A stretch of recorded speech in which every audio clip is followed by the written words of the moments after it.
It is Sunday, the 16th of October, 2016. I'm in front of the so-called Unitarian Church of Montreal. And the reason I say so-called is because it's not really a church in any sense of the word church. And that has already been actually stated by Reverend Ray Drennan and other leading members of the congregation. There was a move to change the name so that it no longer said church. You know, they want to use a word like congregation or community or something like that. But in the end, the people who favored use of the word church won out, and so it remained officially called the Unitarian Church of Montreal. In fact, I think officially on legal papers it's the Church of the Messiah, of all things. A church that's largely dominated by atheists is, you know, not a Unitarian church in any sense of the word Unitarian. And this was actually pointed out by a Queen's Counsel lawyer. What's his name? Kenneth Howard. Yes, besides stealing my picket signs and assaulting me, Kenneth Howard actually did quite a good thing when this whole business of trying to get rid of the word church and change it to congregation or community or something came about. Kenneth Howard QC wrote a letter in the church newsletter pointing out how, well, you know, basically the Unitarian Church isn't Unitarian in any traditional sense of the word Unitarian either. Unitarian means belief in one God. So this is the complete antithesis of atheism. You know, atheist Unitarian is an oxymoron. It's a complete contradiction.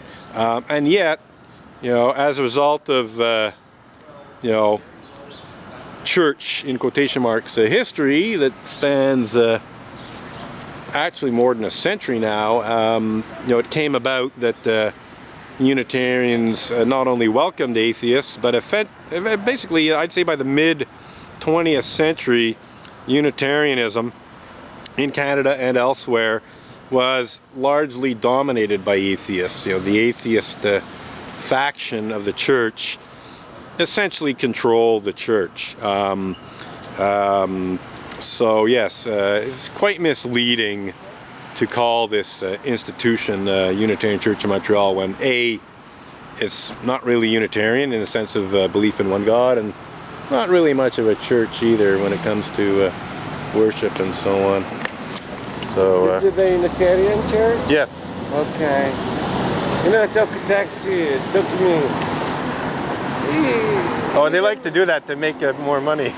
Yeah, I know. He just got... He took you on a little... He just got $20 from me. Well, you know, it's hard to go anywhere without... How are you? Not too bad, not too bad.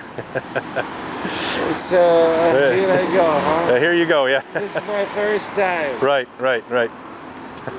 So, okay. Enjoy, yeah. Yeah, okay. So this fellow got out of a taxi, and it's interesting, his face seems somewhat familiar. I have an idea who he might be. I'm not going to say anything right now, but I have an idea who the fellow might be. He also might not be who I'm thinking he might be, but he might indeed be who I think he is. Yes, that's all very obscure, but I want to keep it to myself, but this guy might be checking things out at the Unitarian Church in the capacity of a journalist. So anyway, getting back to the monologue here, sort of lost track. Oh yes, we were talking about how the Unitarian Church of Montreal is neither Unitarian nor a church. Not just in terms of, you know, me saying it, but actually in terms of Montreal Unitarians saying it, even prominent Montreal Unitarians saying it. Reverend Ray Drennan said the Unitarian Church of Montreal isn't a church, and he wanted to change the name to congregation or community or something like that, some nondescript, non-religious, because that, you know, the guy's pretty hardcore atheist, and he didn't like that word church very much. Thought it was very misleading. I have to give the guy some points for at least for integrity, for at least acknowledging that that hey, yeah, it's not really a church. It's too bad he didn't go so far as to also acknowledge it it's not Unitarian in any sense of the word either, not in any traditional sense of the word anyway. But we had Kenneth Howard, QC, Queen's Counsel lawyer and picket sign thief, make that point in a letter to the church newsletter when this controversy arose, when Reverend Ray Drennan and other leading members of the so-called church tried to get rid of the church word and replace it with congregation or community. Kenneth Howard piped up and said, well, you know, guess what? It's not Unitarian either. You might want to think about that. So yes, you know, one of the things that's very, very annoying about not only the Unitarian Church of Montreal, but the larger Unitarian Universalist community is how utterly fraudulent many of their claims are. You know, they claim all these wonderful principles and ideals and blah, blah, blah, blah, blah, blah, and it's bullshit.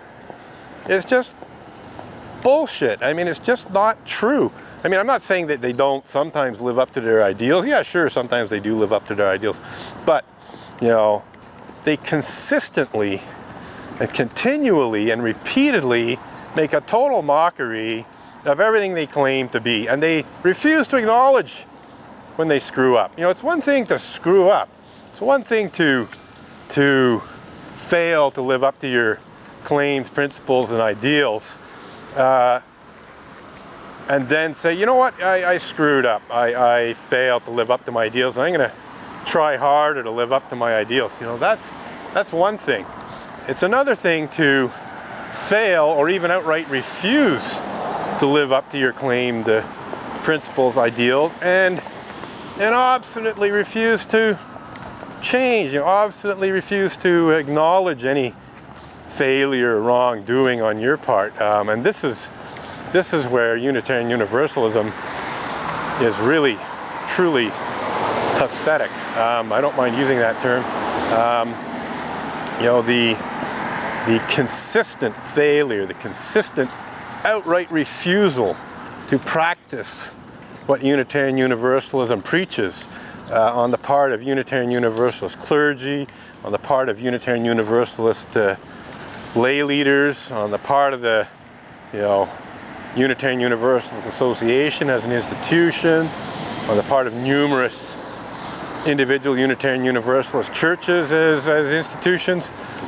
Just this consistent, pathetic failure to live up to the 7 principles of Unitarian Universalism and other claims made in the name of Unitarian Universalism in terms of, you know, what their ideals are, what their principles are. They just recently came out with a new promotional video which just makes these claims about, you know, how wonderful and great Unitarian Universalism is. But when you look at what they're claiming, unfortunately I can't remember it off the top of my head.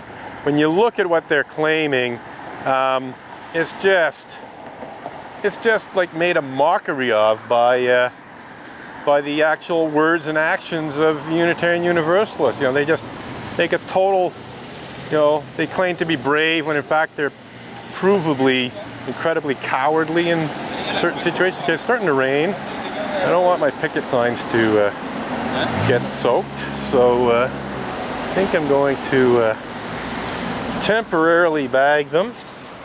I actually do have some protective covers, so I think what I'll do is first get them into an area where they're protected, and then decide if I want to continue to protest with bagged signs or if I just want to call it a day, because it hasn't been too bad. You know, the members have gone in.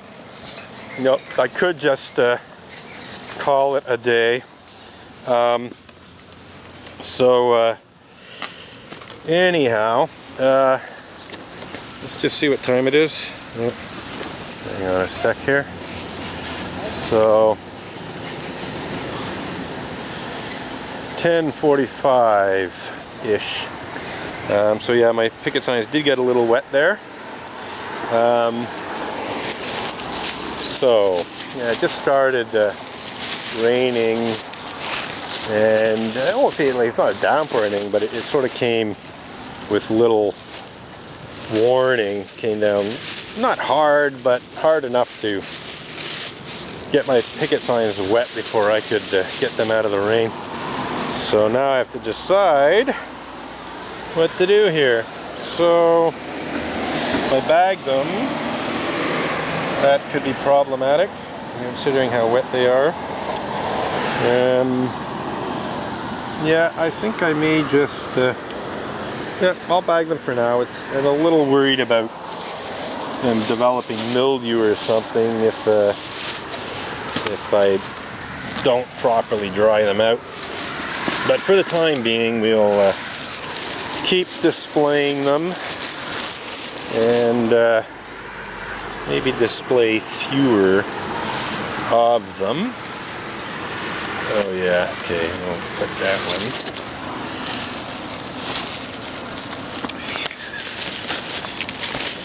Okay, so just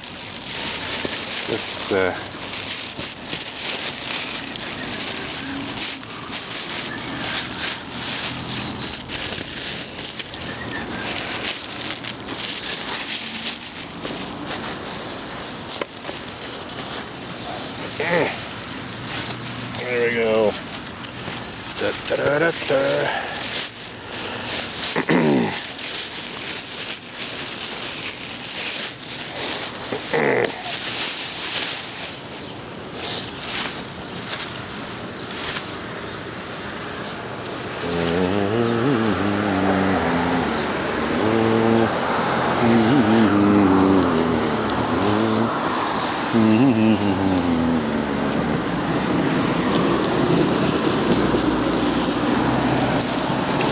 Okay, well that sounds like thunder.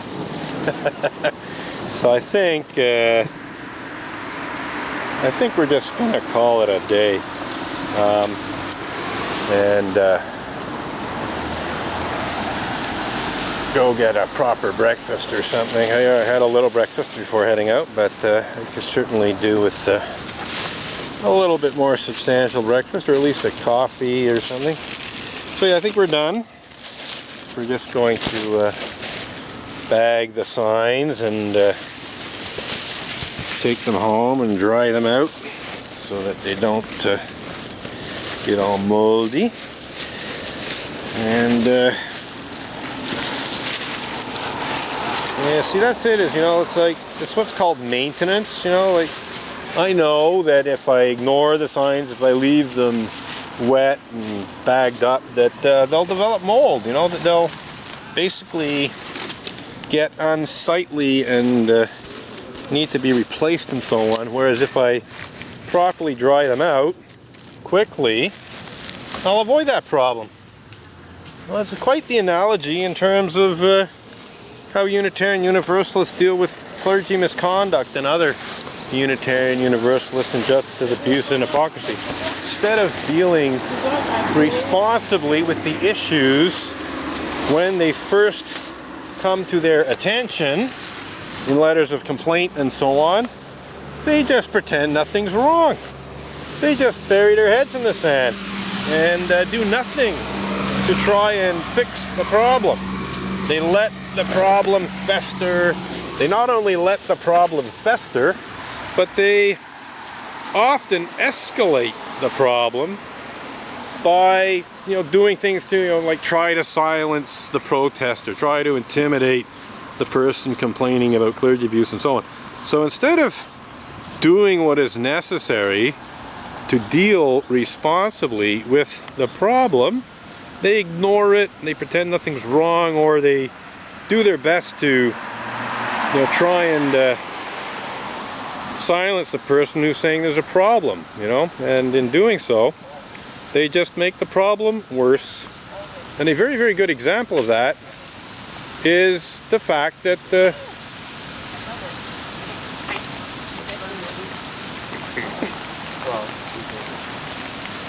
So we got some people showing up, but yeah, it's really coming down now. I mean, it's not like a huge downpour, but we got some rain here. And although I do have plastic bags for most of the picket signs, you know, it's almost 11. I normally wrap up my protest around this time anyway, so I just don't see the point of continuing much longer. So I think we're just gonna call it a day, and we shall go and grab a coffee, I think, and check what's happening on the internet, and maybe post a couple of photos of the slogans, and then we shall upload the video. In fact, I'm expecting a call around this time too. So yeah, I think we're done. So yes, our spiritual community welcomes intolerant and abusive ministers. Our spiritual community nurtures intolerant and abusive ministers. Our spiritual community inspires protest against Unitarian Universalist anti-religious intolerance and bigotry, Unitarian Universalist clergy abuse of all kinds, and Unitarian Universalist cover-up and denial of such despicable crimes as pedophilia and rape committed by Unitarian Universalist ministers. Our spiritual community challenges people who protest against our injustices, abuses, and hypocrisy by, amongst other things, stealing their picket signs, physically assaulting them, bringing false complaints against protesters to the police, bringing false criminal charges against protesters, and so on, by erasing chalk slogans with water to hide the truth. Together, we Montreal Unitarians take action in the world in ways that are immoral, unethical,